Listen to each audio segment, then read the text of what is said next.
Hello my dear students, आपका स्वागत है हमारे यूट्यूब चैनल ऑलवेज न्यू पर।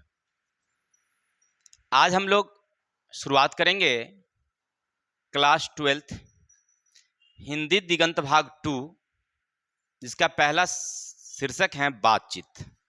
इनके राइटर हैं बालकृष्ण भट्ट। देखिए, यही बालकृष्ण भट्ट जी हैं। जहाँ भी आपको इस तरह का तस्वीर नजर आए, समझ जाना यही बालकृष्ण भट्ट जी हैं। ठीक है, बस देख रहे हैं, एक उजली टोपी पहना करते थे और बाल गंगाधर तिलक की तरह लंबी लंबी मूछें रखा करते थे। बाल गंगाधर तिलक की तस्वीर इनसे मिलती जुलती है, कभी आप देखे होंगे तो। और एक तिलक भी लगाते थे, ठीक है ना। तो उनका भी नाम था बाल गंगाधर तिलक और इनका भी नाम है बालकृष्ण भट्ट। देखिए, नाम बड़ा मैच खाता है भाई, तिलक और भट्ट। नहीं, जो भी हैं, चाहे जैसे भी हैं, बहुत अच्छे राइटर हैं। और आज इन्हीं के बारे में हम लोग आज पढ़ेंगे। पहले हम लोग लेखक परिचय पढ़ेंगे, फिर हम लोग अगले वीडियो में पाठ की बात पढ़ेंगे कि पाठ में उन्होंने क्या क्या लिखा है। ठीक, करना क्या है, आपको इस वीडियो को आराम से देखिए, एकदम ध्यान से देखिएगा ना, तो आपको सारी बातें समझ में आ जाएगी। पहले हम इनके जीवनी के बारे में पढ़ेंगे, फिर एमसीक्यू क्वेश्चन भी हमने ऐड किया है।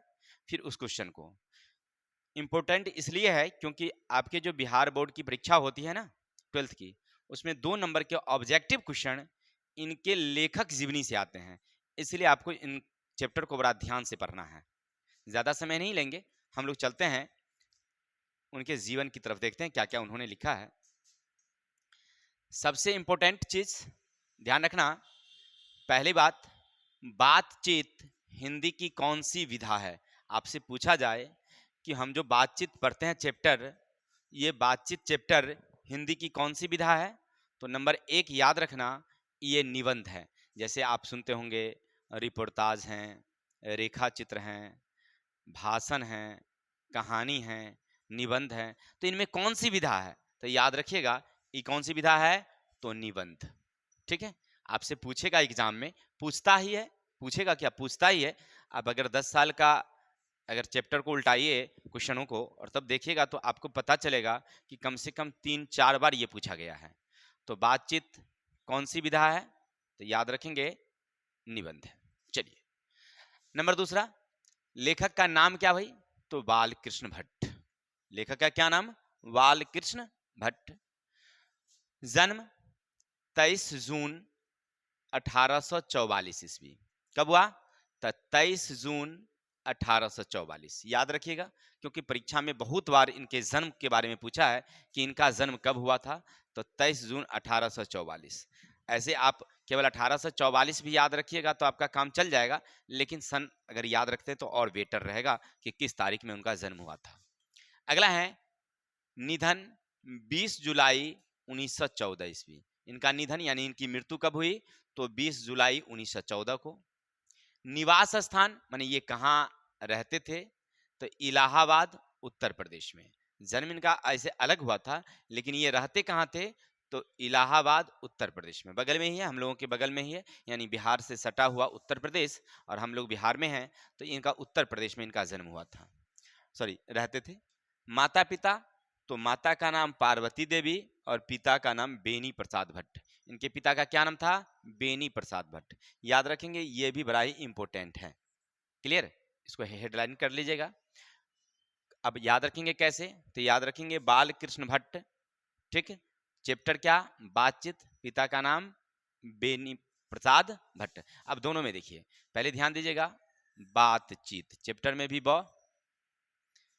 लेखक का नाम तो बालकृष्ण भट्ट में भी और उनके पिता भी ठीक है।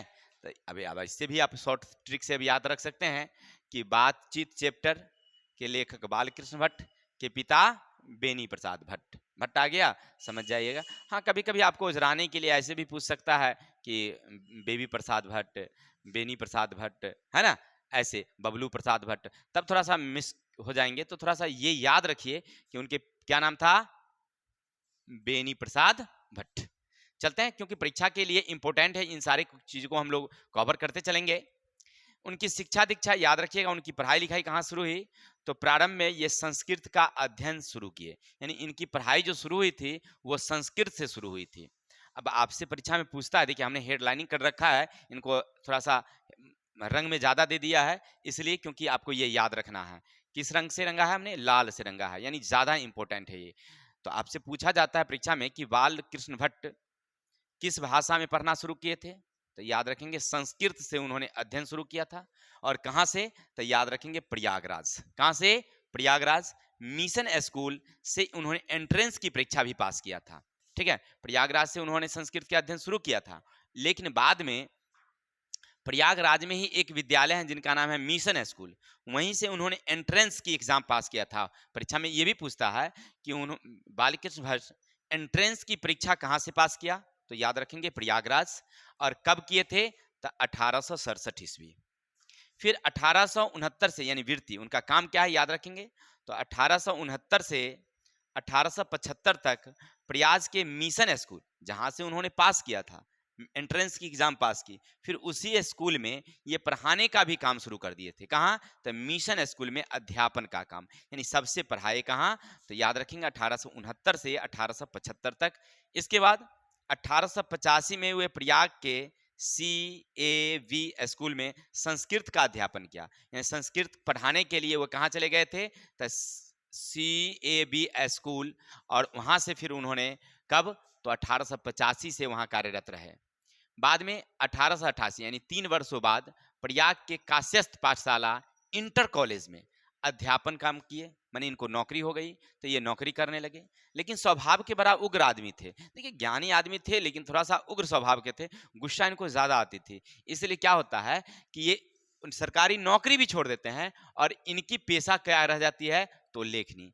हमने बताया था ना कि आपके जिंदगी में जो भी कुछ होता है ना, भले के लिए होता है, अच्छे के लिए होता है। अगर मान लीजिए अगर ये केवल अध्यापन करते रह जाते, टीचर ही रह जाते, तो फिर ये लेखनी में नहीं जाते। और शायद अगर लेखनी में नहीं जाते तो हो सकता कि इनकी अच्छी लेख नहीं प्रकाशित होती, तो आज हम लोग इनके बारे में नहीं पढ़ते। क्या? तो नौकरी छोड़े और लेखन पर निर्भर रहे, और लेखन पर निर्भर रहने के कारण अच्छी अच्छी कहानियां लिखा, जिसके कारण आज हम उनके बारे में जानते हैं, पढ़ने का मौका मिला है। तो याद रखेंगे कि कहाँ? Inter college. याद रखेंगे इंटर कॉलेज में इन्हें अध्यापक की नियुक्ति मिली, माने ये नौकरी में गए, सरकारी नौकरी में, लेकिन उग्र स्वभाव के कारण ये सरकारी नौकरी छोड़ दिए और फिर लेखन पर निर्भर रहने लगे। इन्होंने कई कहानियां, कई लेख लिखा। विशेष परिस्थिति क्या होता है? पिता के मृत्यु के बाद, यानी कि इनके पिता का जब निधन हो जाता है, तो इनके व्यापार, जो पैतृक व्यापार का काम था, उन व्यापार को संभालने के लिए इनके आपस में सबे जो सगे संबंधी थे, भाई रिश्तेदार जो भी, उनके बीच में आपस में थोड़ी सी द्वंद्व होने लगती है, झगड़ा होने लगता है। इन परिस्थितियों में वो क्या करते हैं? घर को छोड़ देते हैं इस कलह के कारण, और उन्हें काफी कठिनाइयों का सामना करना पड़ता है प्रारंभ में। माने जब वो घर छोड़ते हैं तो उस समय इनको थोड़ी सी कठिनाइयां होती है, लेकिन फिर भी किसी तरह से इन कठिनाइयों को बड़ी सफलता से हल करते हैं, और फिर ठीक ठाक हो जाता है इनकी जिंदगी। चलिए, ये तो उनकी अपनी पारिवारिक जिंदगी थी। अब रचनात्मक सक्रियता याद रखेंगे, उन्होंने कुछ रचनाएं की है कि कौन कौन? तो याद रखेंगे भारतेंदु हरिश्चंद्र से प्रेरणा पाकर उन्होंने हिंदी वर्धनी सभा की स्थापना किया था। याद रखेंगे क्या किया था उन्होंने? हिंदी वर्धनी सभा की स्थापना किसके सलाह पर, प्रेरणा पाकर? तो भारतेंदु हरिश्चंद्र के। इसके अलावा उन्होंने बहुत सारे कार्य किए थे, जैसे हिंदी प्रदीप प्रदीप हिंदी प्रदीप एक मासिक पत्रिका थी, भारतेंदु हरिश्चंद्र से प्रेरित होकर के उन्होंने इसकी भी रचना की थी। और कब किया था? तो याद रखेंगे 1877 ईस्वी में। हिंदी प्रदीप हिंदी प्रदीप नामक एक हिंदी पत्रिका थी, मासिक पत्रिका, इसका उन्होंने संपादन किया था। और लगभग बहुत लंबे समय तक, कितने वर्षों तक? तो याद रखेंगे 33 वर्षों तक ये प्रकाशित करते रहे थे। परीक्षा में पूछता है कि बताइए कि हिंदी प्रदीप की प्रकाशन उन्होंने कब शुरू किया? तो 1877। कितने वर्षों तक किया? तो 33 वर्षों तक। और उन्होंने ये प्रकाशन किसके प्रेरणा पा करके? तो भारतेंदु हरिश्चंद्र। ऐसे आगे भी हम इसका मेंशन किए हैं, लेकिन फिलहाल समझते इतना। ठीक है, आगे चलते हैं। इनकी रचनाएं कौन कौन सी है याद रखेंगे, तो इनकी रचना है रहस्य कथा। याद रखेंगे इनकी रचना कौन कौन सी है? रहस्य कथा। नूतन ब्रह्मचारी, देखिए ये जो आपने इंडिकेट हमने कर रखा है, याद रखिएगा ये बड़ा ही इंपॉर्टेंट है। जो भी रेड रेड हमने डाल दिया है, ये क्या है, बड़ा ही इंपॉर्टेंट है। नूतन ब्रह्मचारी आपसे पूछता है परीक्षा में कि नूतन ब्रह्मचारी किनकी रचना है। ठीक है, तो वहां पर 4 ऑप्शन रहेंगे, बालकृष्ण भट्ट रहेंगे, भारतेंदु हरिश्चंद्र रहेंगे और सारे ऑप्शन रहेंगे। तो उसमें आपको किसको लगाना है, बालकृष्ण भट्ट को। अब बड़ी आसानी से आप लगा सकते हैं, कोई दिक्कत नहीं, बस एक नजर आप वीडियो को देखें ना, आराम से समझ में आ जाएगी। आगे चलते हैं, उनकी और सारी रचना है, रसातल यात्रा, उचित दक्षिणा, हमारी घड़ी, सद्भाव, 100 अजान एक सुजान, ठीक है ना, उचित दक्षिणा तो हमने मेंशन ही कर दिया था। चलिए, ये सारी और सारी की रचना है, ऐसे नहीं कि बस इंपॉर्टेंट जो था हमने उसको मेंशन किया है।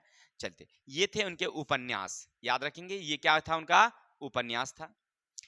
अब चलते हैं, उनके कुछ नाटक हैं, उन नाटक को भी हम थोड़ा सा देख लेते हैं। उनके कुछ नाटक हैं, याद रखेंगे, तो प्रमुख नाटक में है पद्मावती, याद रखें, एक है पद्मावत, एक है पद्मावत, याद रखना। लेकिन इन्होंने क्या लिखा है, उनका नाम है पद्मावती। उन्होंने किसकी रचना किया है, तो पद्मावती की रचना किया है, याद रखेंगे। दूसरा है शिक्षादान, तीसरा है सीता वनवास, एक रोग एक वैद, रेल का विकट खेल, याद रखेंगे, एक बड़े ही इंपॉर्टेंट, ये भी हमने इसको थोड़ा सा इंडिकेट करना भूल गया, ये एक रेल का विकट खेल, ये जो है ना बहुत ही सुंदर उनकी रचना है नाटक, और ये परीक्षा में बराबर आता है, पूछेगा आपसे कि रेल का विकट खेल है। देखिए यहां हमने लिखा है रेल का विकट खेल, इंडिकेट कर रखा हमने, तो ये उनकी क्या है, महत्वपूर्ण नाटक है, ये भी पूछता है। इसके बाद शिशुपाल वध, ये इनकी भी क्या है, महत्वपूर्ण नाटक है। तो महत्वपूर्ण नाटकों में जो परीक्षा में एग्जाम में बराबर आता है वो है पद्मावती, शिशुपाल वध और रेल का विकट खेल, ये उनकी प्रमुख रचना में से एक है। मेरे प्यारे बच्चों, आपको ये समझ में आ रहा होगा कि हमें कौन कौन सी रचना पर ध्यान रखना है। तो नाटक में आप याद रखेंगे 3 हो गया, कौन, पद्मावत, पद्मावती, फिर रखेंगे शिशुपाल वध और रेल का विकट खेल। उसी तरह से हमने उपन्यास में भी देखा था। अब चलते हैं उनका प्रहसन, याद रखेंगे, ये भी पूछता है, जैसा काम वैसा परिणाम, ये इनकी महत्वपूर्ण प्रहसन है। दूसरा है नई रोशनी का विष, ऐसे उन्होंने तो मात्र 3 ही प्रहसन लिखा है, लेकिन फिर भी ये 2 ज्यादा इंपॉर्टेंट उनमें, और आचार विडंबन ये बहुत ही इंपॉर्टेंट नहीं है। ठीक है, चलिए, बहुत अच्छी बात। अब चलते हैं, देखिए सबसे महत्वपूर्ण क्या है कि उन्होंने, उनके बारे में लिखा गया है कि वो 1000 से ज्यादा निबंध लिखे थे। कितने, 1000 से। परीक्षा में पूछता है कि आचार्य सॉरी बालकृष्ण भट्ट कितने निबंध लिखे, तो 1000 से ज्यादा निबंध लिखे, लेकिन उनमें से 100 निबंध महत्वपूर्ण है। अब क्या ऐसा नहीं कि वो 900 खराब है, खराब नहीं है, सब अच्छे हैं, लेकिन उनमें से बेटर जो है वो 100 है। और 100 निबंध कोई बहुत मतलब कम नहीं हुआ, बहुत ज्यादा हुआ। 100 निबंध अगर किसी लेखक का अगर सफल हो जाए तो बहुत ज्यादा बात होता है। यानी बालकृष्ण भट्ट का जो भी निबंध है वो अच्छे उच्च कोटि के निबंध है, और इनकी विशेषता का वर्णन तो अच्छे अच्छे लेखक ने भी किया है। देखिए क्या क्या है, सुनिएगा थोड़ा सा, जो इंपॉर्टेंट बातें हैं उसका भी हमने मेंशन किया है, इसको थोड़ा सा ध्यान रखना, परीक्षा से यहाँ से बहुत सारा आता है परीक्षा में।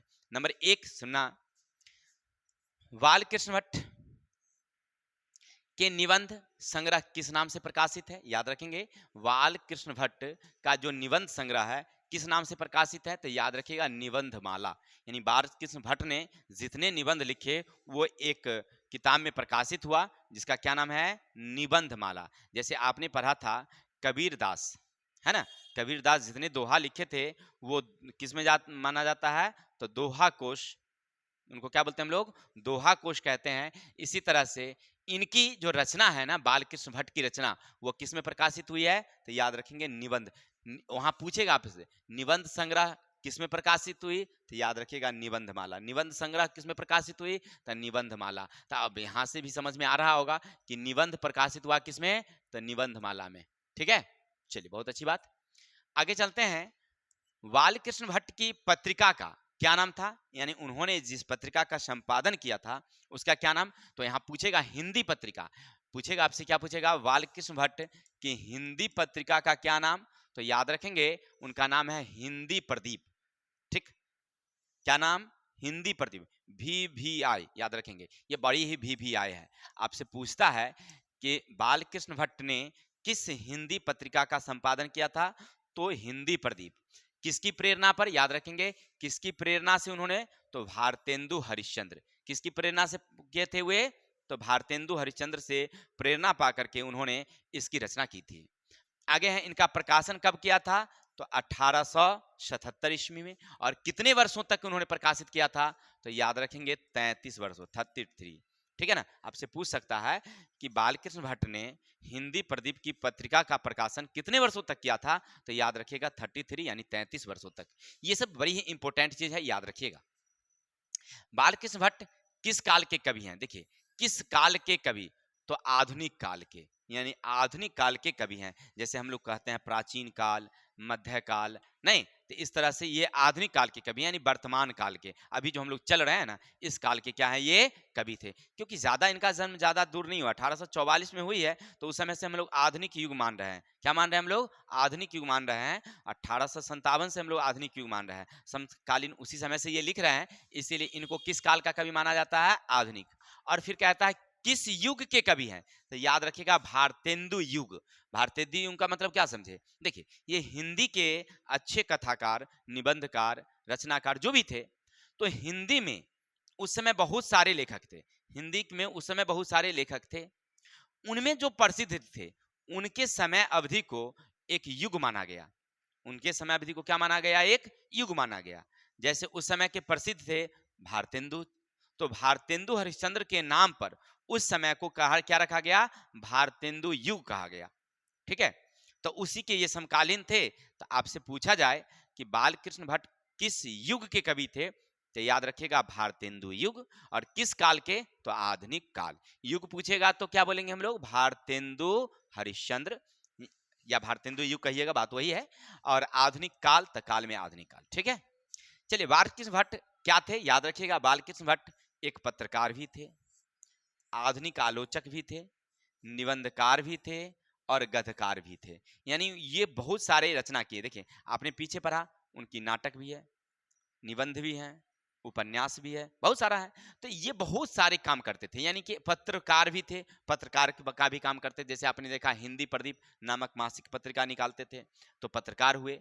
इसके अलावा आधुनिक आलोचक थे, माने एक किसी पर आलोचना करते थे, नए नए, जैसे रेल पर आलोचना, भारतीय सरकार की व्यवस्था पर आलोचना, ये सब करते थे। निबंधकार, ये अच्छे निबंध भी लिखते थे। अभी आपने क्या पढ़ा कि इनकी 1000 से ज्यादा निबंध प्रकाशित हुई है, उनमें से 100 निबंध तो उच्च कोटि के निबंध है, माने अच्छे निबंधकार भी थे और गद्यकार भी थे, ये गद्य भी लिखते थे। आपने परीक्षा में कभी कभी पूछता है कि बताइए, आपसे पूछेगा ऐसे कि बताइए कि बालकृष्ण भट्ट निम्न में से क्या थे, पत्रकार, आधुनिक आलोचक, निबंधकार, उपयुक्त सभी, तो क्या मारेंगे हम लोग, उपयुक्त सभी में मारेंगे। ठीक है, ये बहुत ही इंपॉर्टेंट है, याद रखिएगा। और बालकृष्ण भट्ट के समकालीन थे, माने उस समय जिस समय बालकृष्ण भट्ट जी लिखते थे उस समय और सारे लेखक लिखते थे। तो कौन कौन सारे लेखक थे उनका नाम यहाँ पर मेंशन है, याद रखिएगा भारतेंदु हरिश्चंद्र, तो इन्हीं के काल पर तो उस काल का नाम रखा गया भारतेंदु युग। इसके अलावा राधा चरण गोस्वामी उस समय के एक महान लेखक थे जिनका नाम था राधा चरण गोस्वामी। नारायण मिश्र, कौन थे, नारायण मिश्र। और प्रेम घन, आप क्लास 10th में पढ़े होंगे इनके बारे में, प्रेम घन के बारे में कविता में है। तो वो सब इसके समकालीन थे, माने उन्हीं के समय में ये भी लिखते थे, बालकृष्ण भट्ट भी लिखते थे और ये लोग भी अपना अपना लिखते थे। तो इनके समकालीन कौन, तो भारतेंदु हरिश्चंद्र, राधा चरण गोस्वामी, नारायण मिश्र और प्रेम घन। अब आप यहां से एग्जाम में एक पूछता है, जैसे आपसे पूछेगा कि बालकृष्ण भट्ट के समकालीन कवि थे या लेखक थे, बालकृष्ण भट्ट के समकालीन लेखक थे, ऑप्शन दे देगा भारतेंदु हरिश्चंद्र, फिर दे देगा आपसे कोई बाल गंगाधर तिलक, और कोई 2 4 5 दे देंगे, तो आप क्या लिखेंगे, तो वहां पर लिखेंगे भारतेंदु हरिश्चंद्र। ठीक है, चलिए, तो आशा करते हैं इतना तक आपको समझ में आया होगा। फिर आगे चलते हैं हम लोग थोड़ा सा। देखिए बालकृष्ण भट्ट जो थे वो बहुत ही विद्वान थे, बहुत मतलब प्रेरक लोग थे। तो इनकी विशेषता का वर्णन ना बहुत सारे लोगों ने किया है, माने बहुत सारे लोगों, क्या क्या मतलब लेखक, कवि। देखिए कोई कवि, कोई लेखक अपने ही समकालीन कवियों का अगर वर्णन करता है, इसका मतलब उनमें कुछ ना कुछ खासियत है, समझ रहे ना। माने हमारी समकालीन अगर मान लीजिए हम पढ़ाते हैं, इसी तरह से हमारे समकालीन कोई सर हैं, जैसे खान सर हैं, दिव्य कीर्ति सर हैं, अगर मान लीजिए हमने अगर खान सर की विशेषता का वर्णन किया है, तो इसका मतलब है उनमें कुछ ना कुछ खासियत है, तब हम उनका वर्णन कर रहे हैं।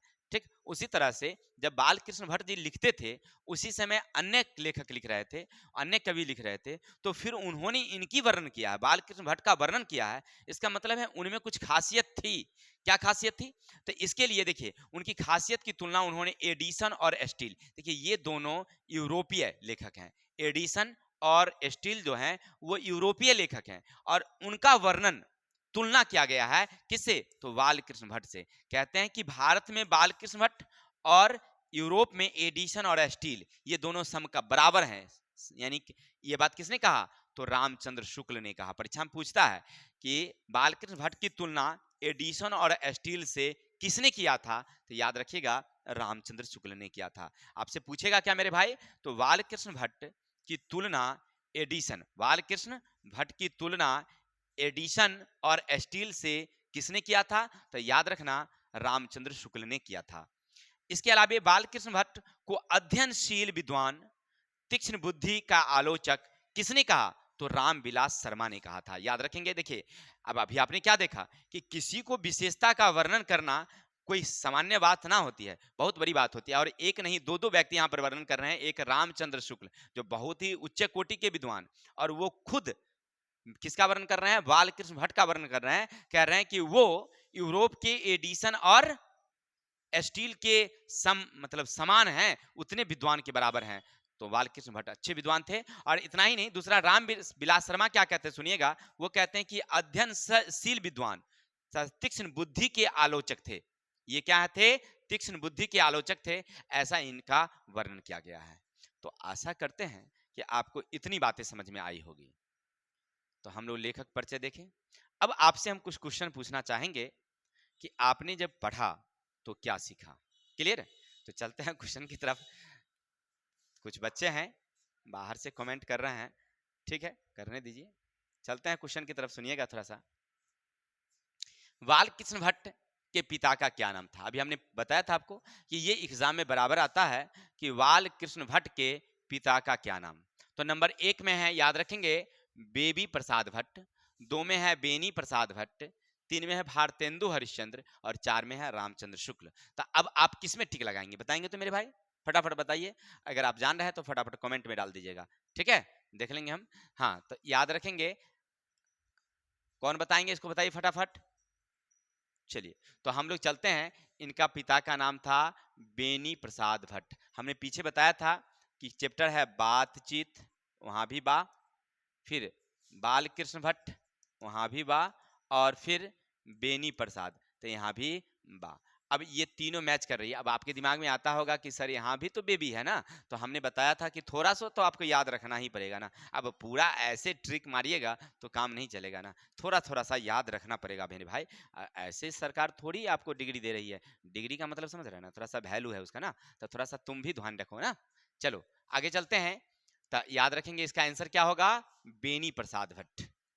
दूसरा, बालकृष्ण भट्ट किस हिंदी पत्रिका का संपादन किया था? अभी हमने पीछे पढ़ाया कि बालकृष्ण भट्ट किस हिंदी पत्रिका का संपादन किया था। फटाफट बताएंगे आप लोग। अगर आप जान रहे हैं तो कमेंट में डालिए। हाँ, क ख ग करके डाल दीजिएगा सीधे, क ख, ठीक है ना। प्रश्न नंबर 2, आंसर नंबर इतना, ठीक है।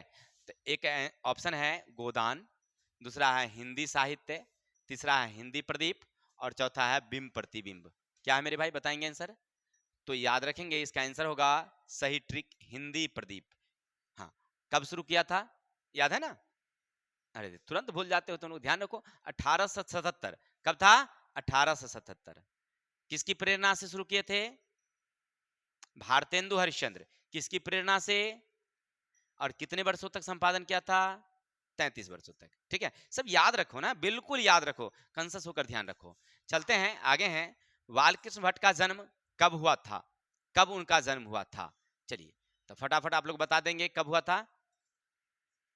हाँ देखिए, एक बच्चे ने सही बताया, घ नंबर ऑप्शन क्या कह रहा है कि घ होगा, 1844। बिल्कुल सही बताया आंसर, ठीक है ना। यार 1914 नंबर था ना, ये मृत्यु वाला दिन है, ठीक है ना, उनकी मृत्यु का। तो 1844 किसी ने भी भेजा है कमेंट करके, तो बहुत अच्छा भेजा है। तो आप लोग याद रखेंगे, बता रहे हैं बच्चे, घ नंबर होगा सर 1844। आगे हैं बालकृष्ण भट्ट के कितने निबंध लिखे थे, यानी बालकृष्ण भट्ट ने अपने समय में कुल कितने निबंध लिखे, तो याद रखेंगे 1000। कितना लिखे थे वो? 1000। बड़ा ही इंपॉर्टेंट क्वेश्चन है। ऐसे और सारे क्वेश्चन आते हैं, लेकिन हमने ज्यादा क्वेश्चन का मेंशन नहीं किया है क्योंकि वीडियो बहुत लंबा हो जाएगा, और फिर आप थोड़ा सा याद रखिएगा तो मजा आएगा। फिर आगे हम लोग चलेंगे, फिर चैप्टर आएगा तो उसमें से क्वेश्चन आएगा, और जब हमारा एग्जाम नजदीक आएगा तो फिर हम क्वेश्चन बहुत सारे ऑब्जेक्टिव लेकर के आ रहे हैं। 100 ऑब्जेक्टिव का हमने बनाया है, और वो हम लोग हर रोज एक एक करके देखते चलेंगे, ठीक है। चलिए, और नूतन ब्रह्मचारी, देखिए बड़ा ही इंपॉर्टेंट, उनके उपन्यास का नाम है नूतन ब्रह्मचारी, ठीक है। तो नूतन ब्रह्मचारी के लेखक कौन है, परीक्षा में पूछता है, तो याद रखेंगे कौन था, हमने क्या बताया था, याद है ना आप लोगों को? कौन? भारतेंदु हरिश्चंद्र। नहीं नहीं, गलत हो गया, गलत हो गया, ये नहीं है, ये नहीं है भारतेंदु हरिश्चंद्र। कौन होगा? तो बालकृष्ण भट्ट। क्या होगा? बालकृष्ण भट्ट। चलिए, तो आशा करते हैं आपको हमारी वीडियो अच्छी लगी होगी, और अच्छी लगी है तो समझ रहे हैं ना, लाइक कमेंट करेंगे। बाकी हम लोग मिलते हैं नेक्स्ट चैप्टर के साथ, कल मिलेंगे। तब तक के लिए जय हिंद, जय भारत।